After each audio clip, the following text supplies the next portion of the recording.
Alright, well I did have a script for this video. It was a nice scripted thing and it's up on my website right now.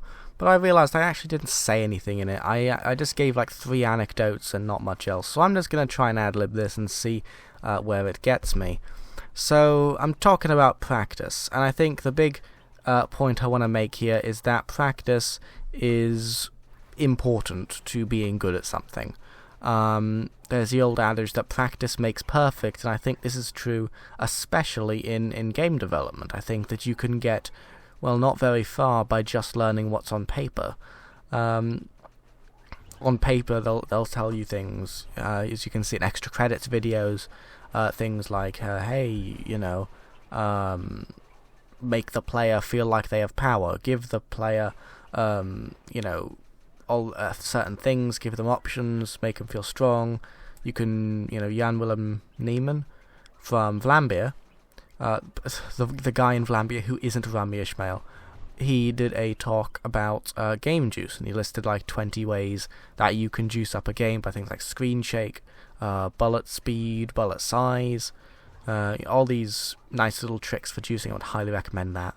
And I think you could understand that, and you can know it from an intellectual and knowledgeable point of view. But if you're trying to apply it, I think it's much more difficult to sort of see the big picture in your project. And I think you're only ever going to be able to see the big picture in your project once you practice and you get comfortable, not only with using your tools like your engine or your audio editor or your graphics editor, but actually being able and being comfortable to bring in different elements of games. And I think it comes down to the fact that you don't have to expend much brain power to think of a specific game design element, like, I want this to be a platformer. And if you're experienced and if you've worked on a lot of platformers, you know all the things that might entail. You might think about movement code, you might think about how you're going to set up the levels in a problem-solving way, you might think about maybe the art style, you might think about parallax layers and tile sets and all of that. And that's something which you just sort of know, and it's very quick to come back to in your brain when you think about it. You think of platformer and your mind automatically finds the pathways to those other things. And I think that makes it easier to think, platformer that has parallax layers, why not have, another game in the parallax layer? I mean, obviously that's a rubbish example I came up with just now, but maybe you get the idea. You can bring in other elements and combine them in a much more easy and responsive and intuitive way if you have experience developing games and understanding how you're going to develop them and what it's like.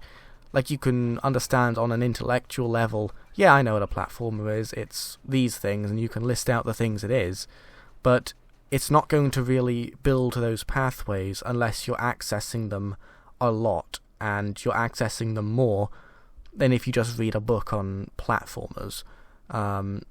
If you read a book on platformers, you might absorb some of the knowledge, but it's not going to build the pathways in the same way that trying to solve a problem is. Solving a problem, you generally go through, you take a lot of routes in your brain, you go through many types of thought, you try and think of it from all these different angles, and I think that's pretty much what it comes down to, Practice is considerably more effective, and you should do it. And if you're not doing anything, or if you're thinking maybe you want to make a game but you don't know how, honestly, just do it. Just make literally anything.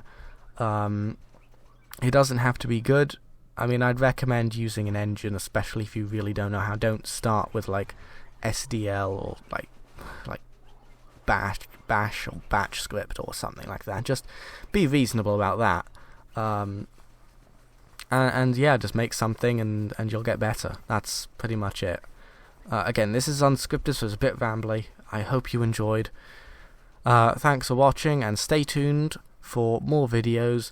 Again, maybe you'll get a devlog, but also maybe you'll get a different video before the next devlog, because I had to do Ludum Dare, and that set me back a while.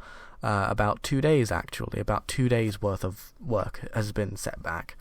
And also, if you haven't yet played my Ludum Dare submission, please don't unsubscribe. Goodbye.